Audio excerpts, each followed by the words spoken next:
Okay, so we just finished a very exciting CAR T and beyond T-cell therapy session for lymphoma. And at this session, we had 4 very exciting speakers, as well as myself. We heard about not only in the CD19 post-licensure era for the CD19 CAR T-cell field from David Maloney, but we also heard about new CARs targeting CD20 from Brian Till, targeting CD30 from Barbara Savoldo, and targeting CD5 from Maksim Mamonkin. So I wanted to just really talk to you guys today about what you thought were some of the take-home points from what we discussed. I was sort of a bit of the outlier because I was talking about a non-CAR T-cell approach, but I think, the general enthusiasm around the room was about the new targets, but then how do we handle what we're now doing in the real world now that we've got 2 licensed products and probably a 3rd licensed product on the way for CD19 CAR T cells. So, David, do you want to start? Yeah, so I think there was, obviously everyone had a great discussion and there was no end of questions. We had to cut it off, obviously. But I think it's really exciting. We have 2 CARs that are commercially approved for relapsed refractory diffuse large B-cell lymphoma, and that was really the main topic. We have a 3rd CAR, the Juno Celgene CAR, JCAR17, which is hopefully going to be approved in the next year. That we'll see more data for that at ASH. But I think the data from all 3 of the trials is remarkably similar. There are probably some subtle differences in terms of ease of administration, maybe toxicities, maybe rates of severe cytokine release syndrome and neurologic toxicity that will come out with more follow-up. But I think everyone was impressed from the data from last ASH, where we're beginning to get real-world data. So I think it's important to note that many of these patients in clinical trials have to pass a lot of eligibility criteria, and that's not what's in the real world. And so what we're seeing is that even in the real-world setting, patients can respond to this therapy, and we'll need to get longer follow-up to know whether the long-term CR rates are going to be the same or different. But I think we're clearly getting experience, and it's becoming more widely accepted. Yeah, and I thought you made a great point about that, and and that's why I made the point that I think we all, as good citizens in the cell therapy field, need to be entering our data onto the CIBMTR registry. Absolutely. And I think then we're really going to be able to capture that critical data that you're talking about. But just within that 19 field, it's clear that there are escape mechanisms. Mm-hmm. So tumors can. Brian Till came in with his CD20 CAR. I think when that gets going, that's going to be another target that it could be used in case of CD19 negative escape. I was most impressed actually with your data, though, with the tumor-associated antigens, with the idea that we could get the bulk of the patients into a remission maybe with a 19-directed CAR, because that's such a potent antigen. Mm-hmm. But then if you could actually get epitope spreading or get spreading of an endogenous T-cell response against other tumor antigens, or induce it, like as you're doing with your educating the T-cell approach. To me, that's really a combination approach that could be very interesting. Yeah, and I thought that was actually good to bring in this sort of antigen-specific T-cell talk to CAR T-cell people, because unless we all talk together, we won't get these sorts of ideas happening.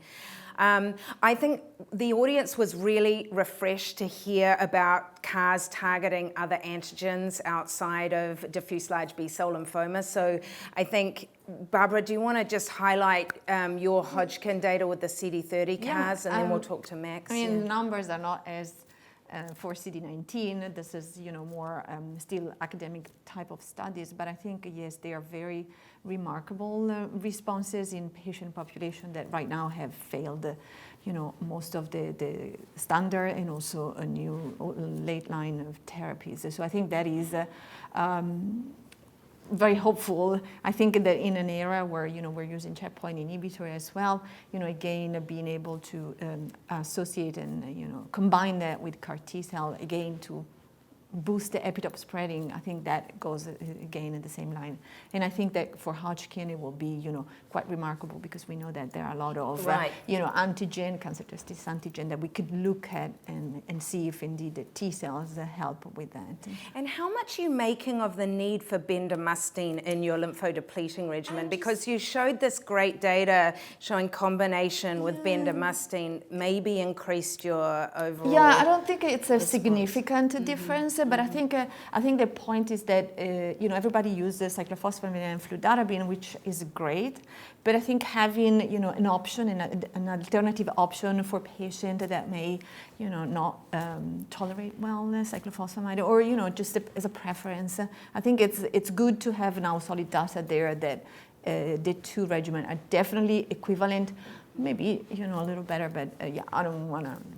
Make it certainly no worse, that's for sure. Certainly not worse. And then, so Max, and I would love you to summarize your CD5 data, but also what was very interesting is this short manufacturing protocol, because it almost makes it off the shelf if you can manufacture these cells in 3 to 4 days, and you're seeing that those patients are doing better. So can you just sort of speak to that briefly? Sure, we're just on the very beginning of this long road, and there's been a stigma in the field that extending it to T-cell malignancy is very difficult because CAR T-cells will target each other if you target pan-T-cell markers. And so we started this with the CD5, and we realized that the CD5 CAR T-cells have themselves protected themselves from fratricide, and that somehow enables them to escape it and expand it, and they remain very cytotoxic. And so we did start a trial, and also very carefully, because we did not know what the effect on the endogenous T-cell compartment would be, because all of them also express CD5. But what we actually see is that somehow CD5 CAR T-cells preferentially go after malignant cells, but a lot of endogenous T-cells are spared. I'm not saying they're completely preserved, but a lot of them are still there.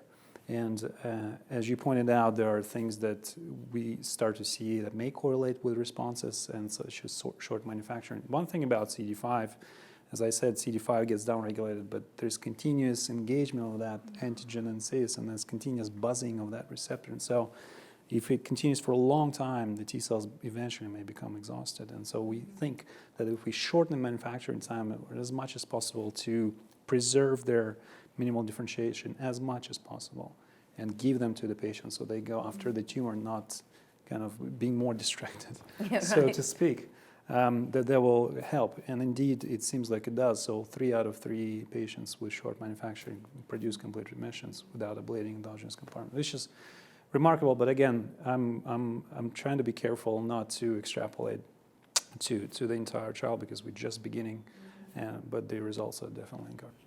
Yeah, and I mean, certainly treating T-cell lymphomas, and as I know David, as a card-carrying lymphoma doctor, can attest to, is really like the holy grail, because they've been notoriously a difficult patient population in general. And that's what's limited our ability to make CAR T-cells in that setting, is, as you said, that CAR T-cells kill themselves. That whole CD5 story is very, very interesting, but it's also very interesting that CD7 didn't work out that way, right?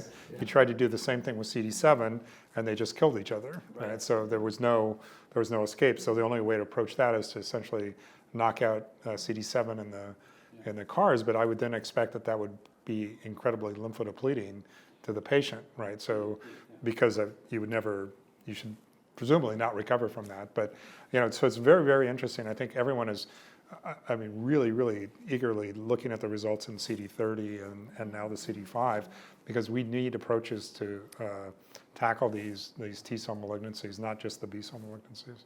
And so, Barbara, I was actually interested, because in your JCI paper, some of your greatest responses were actually in the ALCL patients who you aren't treating at the moment. Are you doing a separate trial for them? I mean, they are they can be enrolled. It's just that we had a little bit more, referral from Hodgkin lymphoma, but no, they are certainly part of they can be treated with the CAR T cells. So they have responded when we did it in the prior trial. Actually, some of the best responses were there. I think the trick for the anaplastic large cell lymphoma is that they can progress pretty fast, and so the thing that we need to be careful is that they don't develop too much disease while we're manufacturing the cells, because you don't want, again, I think that the point for CD19 but for CD30 would be the same.